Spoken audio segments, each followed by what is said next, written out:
പോലെ വളരുക എന്ന് വെച്ച് കഴിഞ്ഞാൽ കാലാകാലങ്ങളിൽ ഭക്ഷണം തരാനോ സ്നേഹിക്കാനോ പരിലാളിക്കാനോ കൊണ്ടു നടക്കാനോ ആരും ഉണ്ടാകത്തില്ല. പിന്നെന്താ, നമുക്ക് ജീവിക്കണം. ആരെയും പ്രതീക്ഷിക്കണില്ല നമ്മൾ, ഇന്ന ആള് ഇന്ന സമയത്ത്. അപ്പൊ ഇങ്ങനെ ആരെങ്കിലും വന്ന് വെള്ളം തരും, ആരെങ്കിലും വന്ന് നമ്മളെ ഉയർത്തിക്കൊണ്ടുവരും, ആരെങ്കിലും വന്ന് നമ്മളെ നിലനിർത്തും. അങ്ങനെ നീ കരുതണമെന്നാണ് ദൈവത്തിന്റെ നിലപാട്. അതാണ് ജീവിക്കുക വയലിലെ ചെടി പോലെ വളരാൻ. എല്ലാ ചെടി എന്താണ്, വയലിലെ ചെടിയല്ലേ പിന്നെന്താ ഉള്ളത്? എല്ലാ പരിചരണം കിട്ടണ എവിടെ? നേഴ്സറി പ്ലാന്റിനാ. ദൈവം ഒരു നേഴ്സറി പ്ലാന്റിനെ ആഗ്രഹിക്കണില്ല. ജീവിക്കുകയാണെങ്കിൽ വയലിലെ ചെടി പോലെ ജീവിക്കണമെന്ന് പറഞ്ഞു.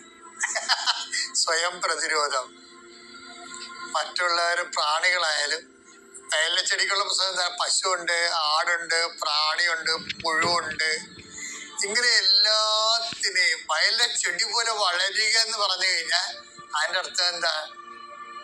ഈ മനുഷ്യന്മാരിൽ ആശ്രയിക്കാതെ ദൈവത്തിൽ ആശ്രയിച്ചാൽ ഈ വയലിലെ ചെടി പശുവായാലും ആടായാലും നിന്നെ ആക്രമിക്കാനും തിന്നു തീർക്കാനും വരുന്ന പുഴുക്കളായാലും ദൈവം കൈകാര്യം ചെയ്യുന്ന.